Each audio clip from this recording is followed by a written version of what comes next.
Como temos estudado, né, desde o princípio, desde o início do estudo, temos mostrado que as pessoas não querem conversa com o Apocalipse, não querem ter acesso a Apocalipse, muitas vezes por causa do grande simbolismo que há por trás dessas imagens antigas que esse livro revela. Também por conta de algum certo medo que as pessoas tenham de destruição do mundo. Acreditam que Apocalipse só fala de destruição. No contrário, fala de passado, presente e futuro. Apocalipse, ele é mal compreendido na história de todo o povo de Deus e toda a história da humanidade devido à interpretação, à forma que é interpretado, atribuída, tá?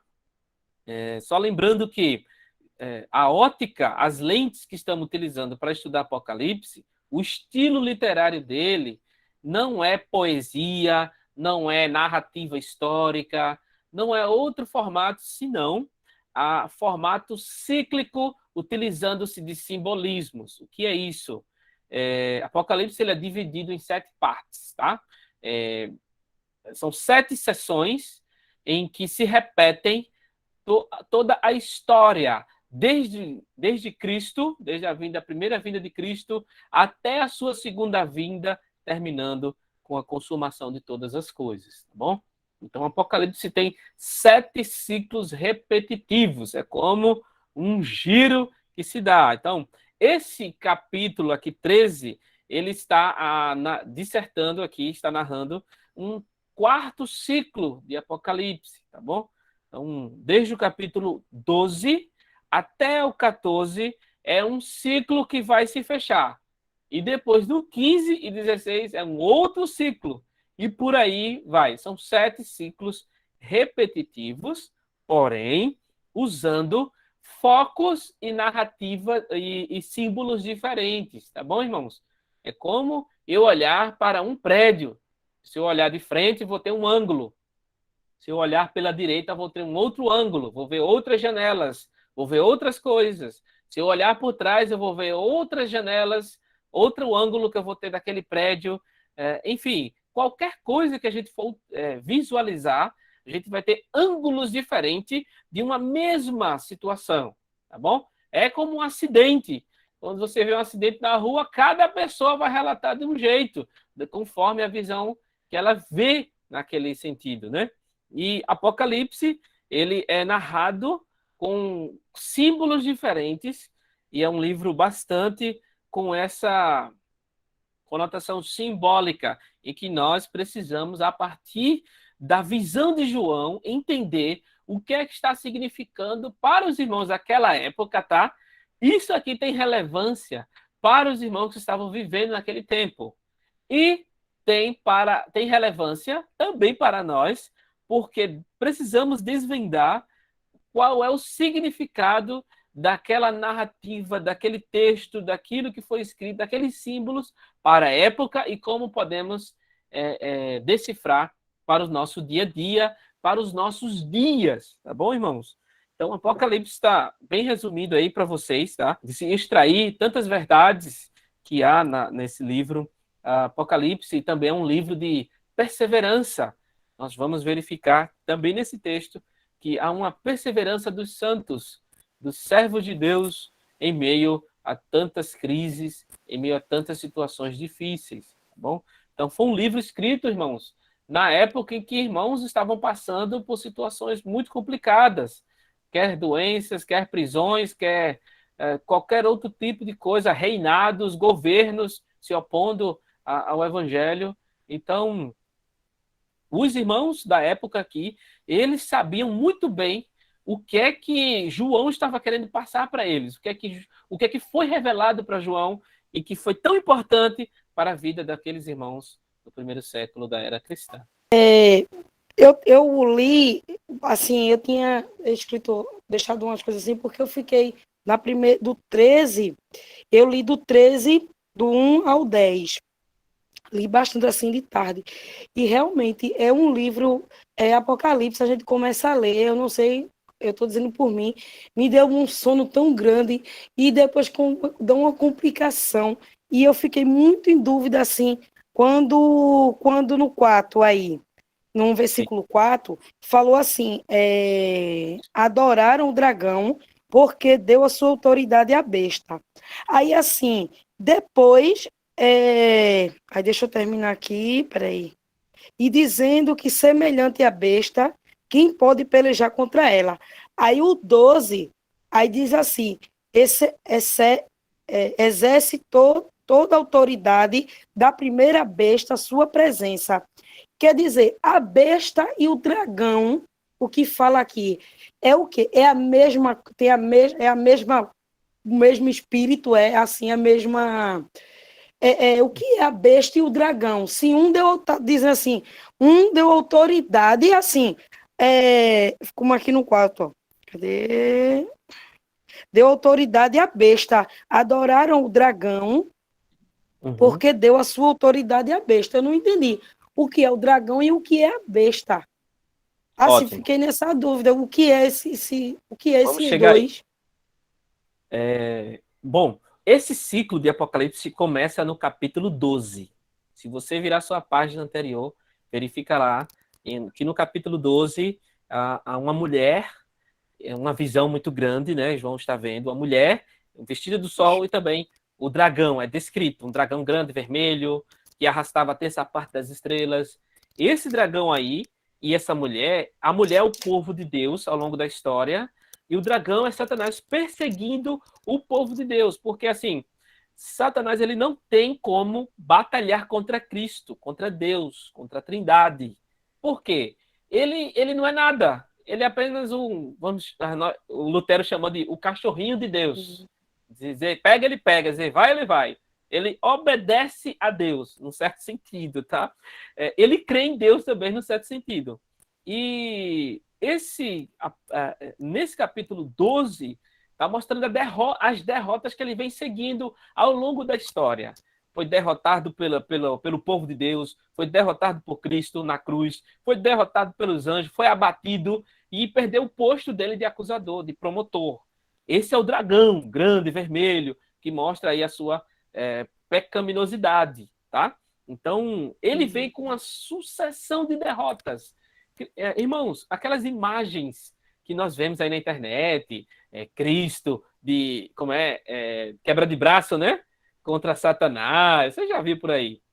Aquilo ali não existe, porque ele não pode de jeito nenhum contra o Todo-Poderoso. Aí o que é que ele vai fazer? Ele batalha contra anjos, ele batalha contra o povo de Deus, entendeu? E aí ele se viu derrotado, né? Deus livrando a mulher, né? O povo de Deus aqui, no verso 16 do capítulo 12, no final, né? Do capítulo 12, diz assim: a terra, porém, socorreu a mulher, e a terra abriu a boca e engoliu o rio que o dragão tinha arrojado de sua boca. Irou-se o dragão contra a mulher e foi pelejar contra os restantes da sua descendência, os que guardam os mandamentos de Deus e têm o testemunho de Jesus, e se pôs em pé sobre a areia do mar. Ou seja, a visão aqui é o seguinte: o dragão está na terra, ele caiu na terra, ele agora, a sentença dele está dada. Ele tem pouco tempo sobre a terra agora. E aí, ele se levanta entre o mar e a terra, tá? Esse dragão, aí agora ele vai levantar o quê? Uma tríade, ou seja, ele e mais dois aliados para combater o povo de Deus. Por quê? Combatendo o povo de Deus, escandalizando o povo de Deus, ele tenta atingir a Deus, a Cristo, tá? O alvo dele é Cristo, porém, ele não pode contra Cristo. Aí ele vai contra quem? Contra os servos de Deus, tá? E ao longo da história, e nós está muito provado isso, tá? E aí, ele está entre o mar e a terra, no final do capítulo 12, tá? E eu fico com muita dúvida Seguindo a também mesma nessa visão. marca. Essa marca, depois eu quero que Vamos chegar você lá. Vamos chegar lá. explique. Chegar lá. E aí, Ai. no 13, é uma continuação, irmãos. A Bíblia foi dividida em capítulos e versículos. Foi lá para o ano 1300, 1400, eu não lembro a data, mas não é inspirado, tá? Então, o que é inspirado é o texto bíblico. Então, Isso aqui continua, é como se fosse o 12, capítulo 12 sendo ampliado, tá bom? Capítulo 13 tem tudo a ver, uma continuação. E aí, ele está entre o mar e a terra. Um primeiro aliado dele, ele levanta da onde? Do mar. Um monstro muito gigantesco do mar. E o outro, no versículo 11, ele surge debaixo da terra. Um monstro de terra e um monstro da água. Esses dois, todos os dois, são sistemas. O primeiro é um sistema, são sistemas de governos político, econômico, militar e por aí vai, que se opõem a todo o propósito de Deus. Tá bom? Então, nesse capítulo 13, nesse verso 1 ao 10, nós verificamos já na vez anterior, no estudo anterior, que esse início do capítulo 13 tem tudo a ver com Daniel. Daniel descreve os reinos. Daniel capítulo 7, do verso 2 a 8. Daniel vê 4 animais. Vê o reino babilônico, o medo-persa, o grego e o romano. Aqui no capítulo 13, ele vai ver um animal com 10 chifres, 7 cabeças, sobre os chifres 10 diademas, e sobre as cabeças nomes de blasfêmia, a besta que vira semelhante ao leopardo, os pés como de urso, boca como de leão, e deu-lhe o dragão o seu poder, o seu trono e grande autoridade. Ou seja, Satanás, através dos sistemas deste mundo, ele governa. Lembra lá de que o inimigo levou Jesus a um alto monte e ofereceu a Jesus todos os reinos. E esses reinos eram sistemas. Jesus visualizou esses reinos, mas com uma outra perspectiva. O propósito de Deus é muito maior. Mas Satanás queria entregar a ele os sistemas. Entendeu? A gente sabe que do Senhor é a terra e a sua plenitude, como diz o salmista. Porém, a corrupção que há nesse sistema pertence ao inimigo. Essa corrupção toda, mundial, universal, é por conta de Satanás estar incluído nisso aí. Então, todos os sistemas econômicos, políticos, enfim, todos estão corrompidos pelo pecado e impulsionados pelo inimigo. Então, foi isso que ele ofereceu a Jesus. E Jesus, não. Meu reino não é deste mundo. Jesus disse que não. Somente a Senhor, seu Deus, adorarás, somente a ele prestarás culto. Então, o que Satanás busca é culto a ele mesmo, tá? Aí ele vai utilizar dos servos dele, das ferramentas dele, para poder conquistar o povo de Deus. Então, Daniel tem essa visão, tá? E desses 4 animais, esse capítulo 13 de Apocalipse está repetindo, porém, demonstrando somente um animal gigantesco, feroz, com 7 cabeças. Aí, os chifres significam autoridade, poder. Em toda a Bíblia, o termo chifre é ligado a poderes, a governos, tá bom? E cabeças significam lideranças. Enfim, e é interessante que nesse animal surge uma cabeça, um chifre aí, que é descrito lá em Daniel também, que é descrito por Jesus como a abominação da desolação. Paulo vai chamar esse indivíduo esse chifre, ou essa cabeça, de o homem da iniquidade. Está lá em 2 Tessalonicenses também. Então, os irmãos dessa época estão tendo um repost, né, uma nova perspectiva daquilo que são os sistemas governamentais que se opõem contra Cristo, contra Deus, e querem massacrar o povo de Deus. E o culto ao imperador está em tese aqui, tá certo, irmãos? Lembrando que João está perto do ano 100, e aí o culto a Domiciano, né, está em tese aqui, está em evidência. Domiciano reivindicava adoração. Roma é um trono em que um governo perverso que se opunha também ao evangelho, que foi profetizado por Daniel. Daniel viu 4 animais, tá certo? Um desses animais era muito feroz, um animal indescritível, em que ele pisava, devorava tudo pela frente. É a mesma visão que Nabucodonosor teve, tá? Da cabeça, do tronco, quadril, pernas de ferro com pés de barro, que é o Império Romano, o último grande império da Terra, segundo as visões de Daniel e as dos outros irmãos, né, como João também. Tá bom, queridos? E aí, esse grande animal, nós falamos da outra vez, tem essa, ele recebe alguma espécie de autonomia, de autoridade, mas é limitada, tá certo? Foi lhe dada, sempre você vai ver em Apocalipse, e sempre você vai ver em Daniel, que foi lhe dado. Mas por quem? Quem foi que deu?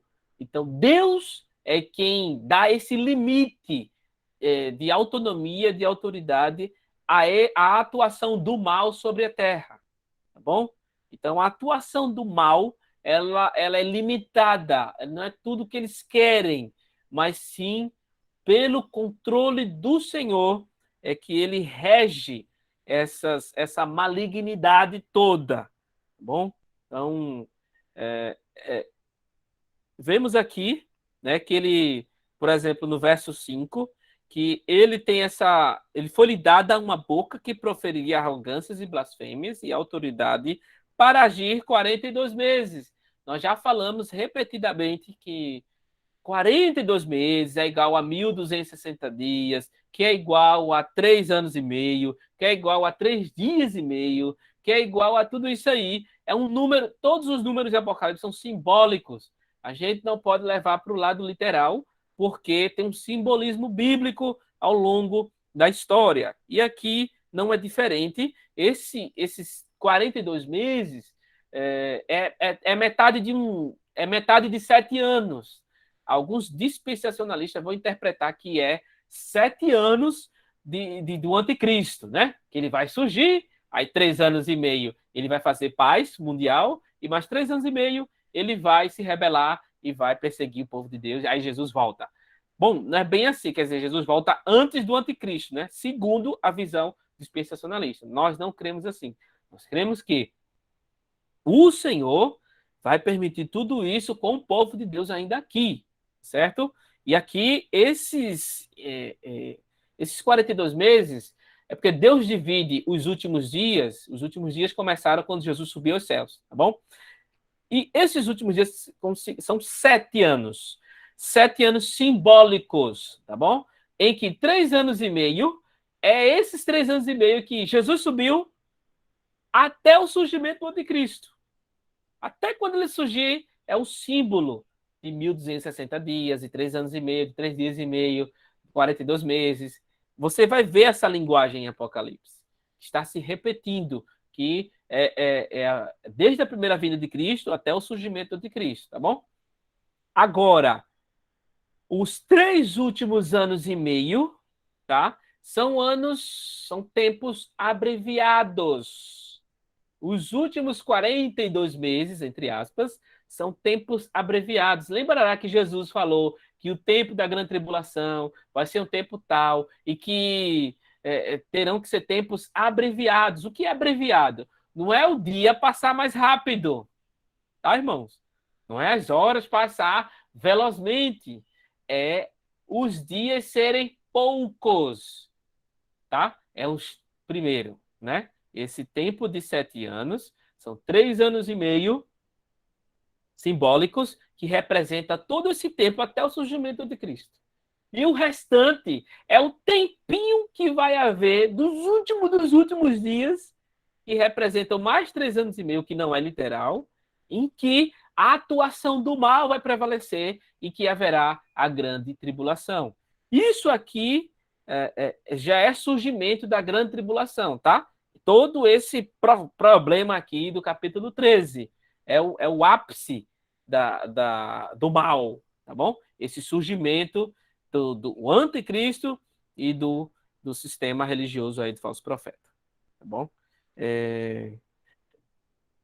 Enfim, a gente não deve temer, porque no verso 8, irmãos, diz assim: adorá-la-ão todos os que habitam sobre a terra, aqueles cujos nomes não foram escritos no livro da vida do Cordeiro que foi morto desde a fundação do mundo. Então, devemos ficar tranquilos com relação à atuação anticristã mundial, porque o Senhor salvou a vida de todo aquele que ele elegeu, que ele escolheu.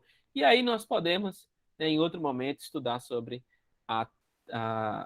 os aspectos, né, da salvação, os efeitos da salvação, a eleição incondicional, tá bom? Então, esse livro da vida existe e tem gente garantida lá. E você tem que crer que o Senhor também lhe elegeu e viver intensamente para o Senhor, tá bom? Mas não vou me deter nisso, não. Eu quero falar também aqui no versos 9 e 10, que ele diz: se alguém tem ouvidos, ouça. Se alguém leva para o cativeiro vai. Se alguém matar a espada, é necessário que seja morto a espada. Aqui está a perseverança. Pode falar. Na grande tribulação, a gente vai estar aqui ou já foi arrebatado?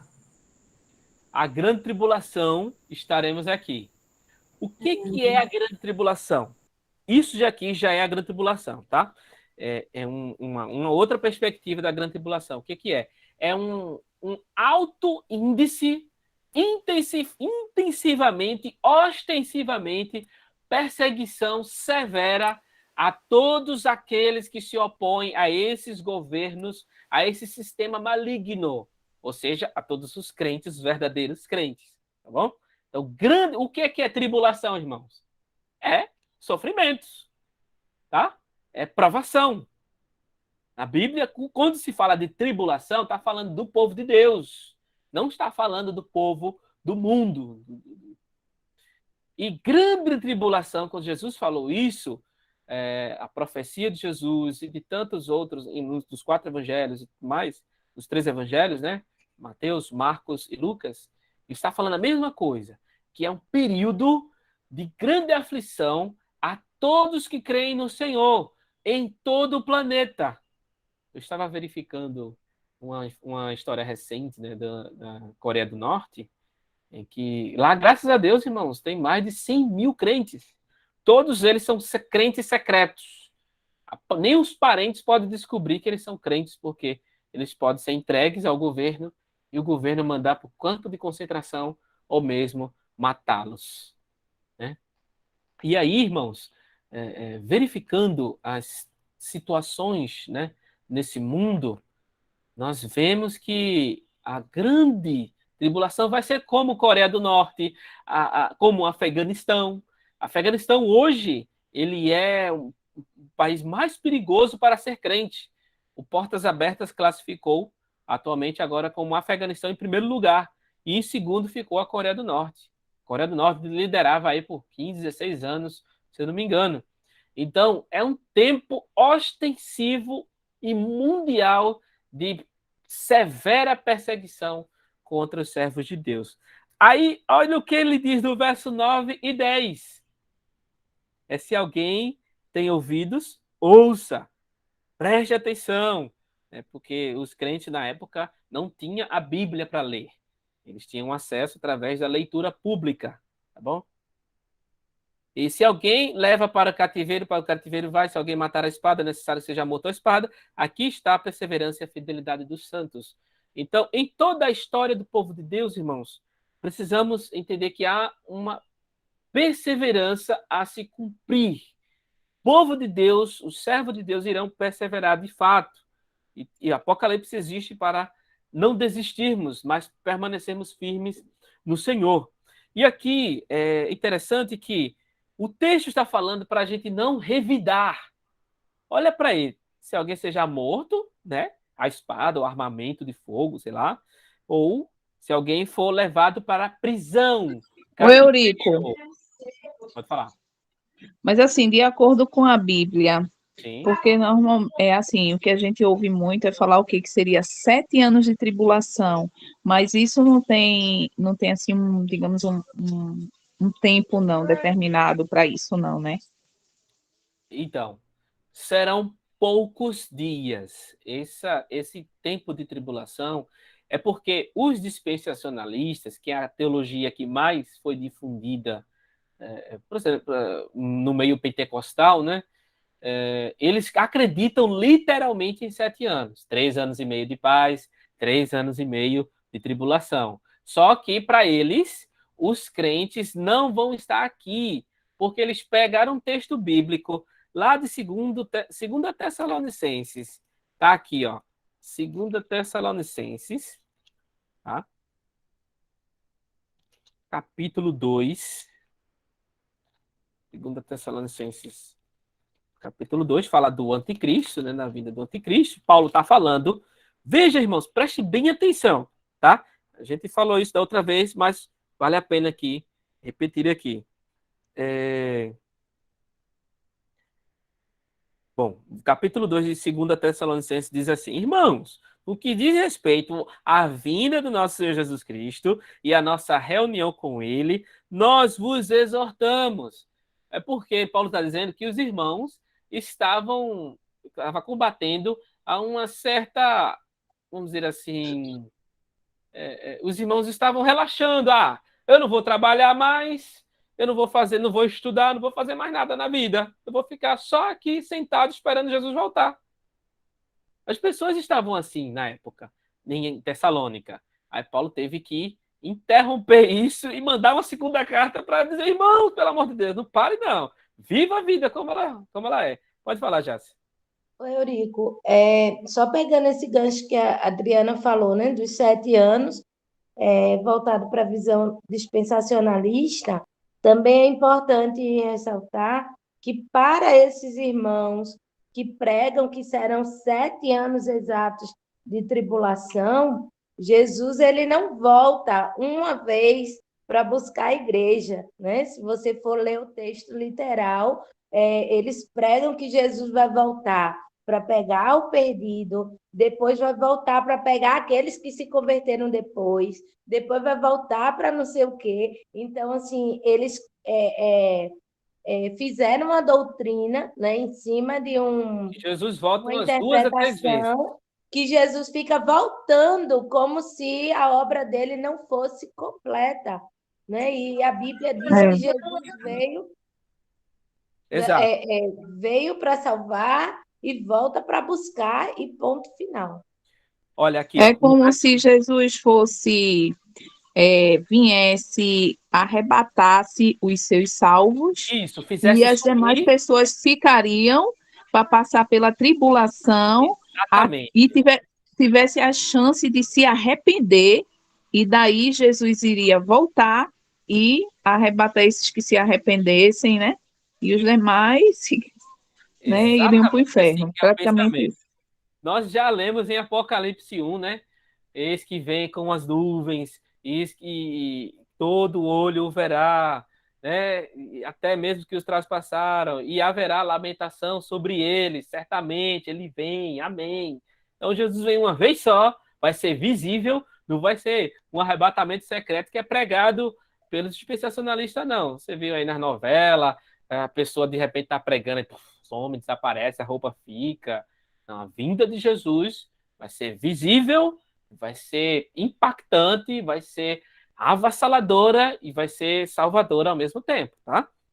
Mas voltando aqui em 2 Tessalonicenses 2, 3, diz assim: ninguém de nenhum modo vos engane, porque isto não acontecerá sem primeiro venha a apostasia e seja revelado o homem da iniquidade, o filho da perdição. Já está dizendo tudo, né? Ninguém vos engana, ou seja, Jesus vem, mas ainda tem que aparecer o homem da iniquidade, tá? O qual se opõe e se levanta contra tudo que se chama Deus ou é objeto de culto, a ponto de assentar-se no santuário de Deus, ostentando-se como se fosse o próprio Deus. Não vos recordais de que ainda convosco eu costumava dizer-vos estas coisas? E agora sabeis o que o detém. Esse aqui é o problema, irmãos.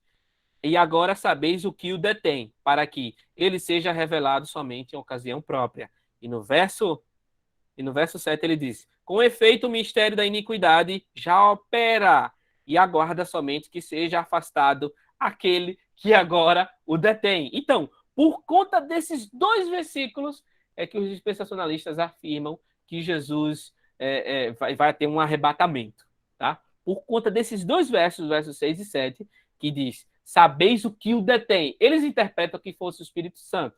Mas, de acordo com o texto bíblico, não tem nada a ver com o Espírito Santo, tá? Porque ele fala assim, que agora sabeis o que o detém, né? Que detém quem? O anticristo de aparecer, tá? De surgir. No verso 7 ele vai dizer, somente que seja afastado aquele que agora o detém. Então, a maioria dos pregadores sérios, estudiosos, entende que Paulo não está falando do Espírito Santo, de outra coisa, não. Ele está falando de algum momento, de algum tempo em que a iniquidade ela vai ser institucionalizada, em que o pecado ele vai ser tido como normal. Tanto que ele fala no verso 3 da apostasia. O que é apostasia, irmãos?